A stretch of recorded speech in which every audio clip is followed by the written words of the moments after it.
All right, it's bass time. Let's have a listen to it.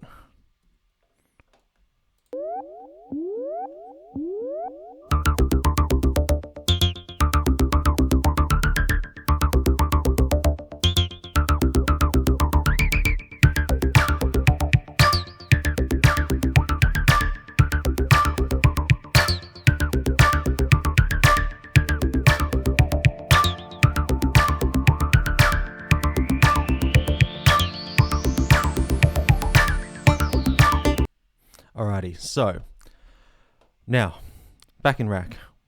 In rack, we kind of don't have infinite space, but we've got a lot of space. So kind of how you lay this out is up to you. Just make sure it's logical and you kind of can find your way around. I've got my kick and snare here. I could continue going down and put the bass there, but maybe I'll just put it above it, up here. That could be useful. And it actually gives me an idea for later on too. So I'm going to put it slightly above, just above on the row above. So that bass sound is made using a mini Moog, something that we've looked at in detail and recreated in rack before. We'll do a simplified version of that and something that just has the key elements that are required to create our sound. And this video might take 2 parts, so let's see how we go.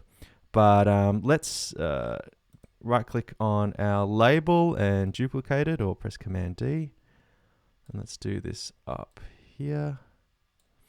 Again, we're going to need another MIDI module.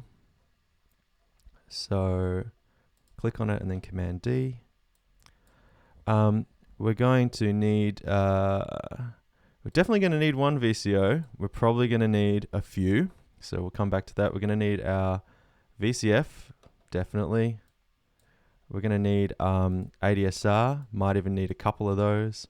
And we're going to need our VCA. Let's have a scope for good measure. Might even need a couple of other things as well, but this will just get us started so we can write in our part. So maybe what we'll do is we'll get this just making a sound. We'll write in the part into Ableton and then we'll hone the sound design from there. So relabel this bass. Okay, here we go, bass. Cool. Now we are going to take the volts per octave out and put it into our volts per octave in for now.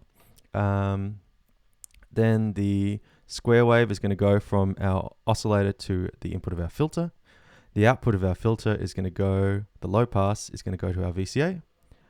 And for now, we might restructure this again later, but the output of our VCA is going to go to the 3rd channel of our mixer.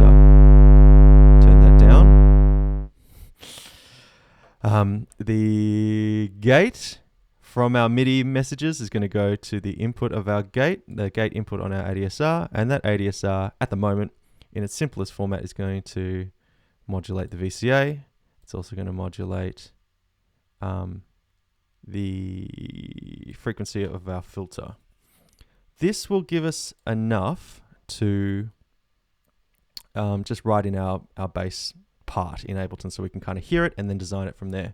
Let's start again by maybe initializing the VCO, the VCF, the ADSR. We can turn and we can initialize or turn back up our VCA now that we've got the gate plugged in. Let's have a look at Ableton. We need a new MIDI track, so we don't need that audio track, we don't need that audio track, but we do need another MIDI track. Let's call this bass. Keep hitting the wrong key there. Bass. Delete that clip and let's make before we make a new one, kick is on ISC driver channel 1, snare ISC driver channel 2, bass ISC driver channel 3. Let's hook that up in rack before we forget as well. So ISC driver channel 3. Cool. Now we should be able to play a note. I'm on a 16th note division here. These notes are in the key of D. So, and you'll notice the sound has it sounds like it's going da da da da da da da da da da da, but it's actually a delay that's doing the repeat of that. So the part that they would have sequenced or been played on a keyboard on the Moog would have been da da da da da da. So da, 1, and. So these are kind of like 8th notes. And 4 and it's a 2-bar phrase, so we're going to change the length of our clip to 2 bars here. And then the second part goes da, da, da, da, da, and then down the octave, da, da. So let's play it and see. Fantastic.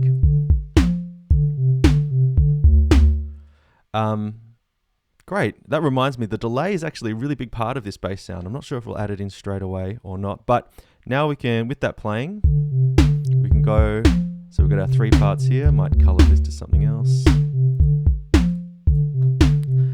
Rack. This is our voice here.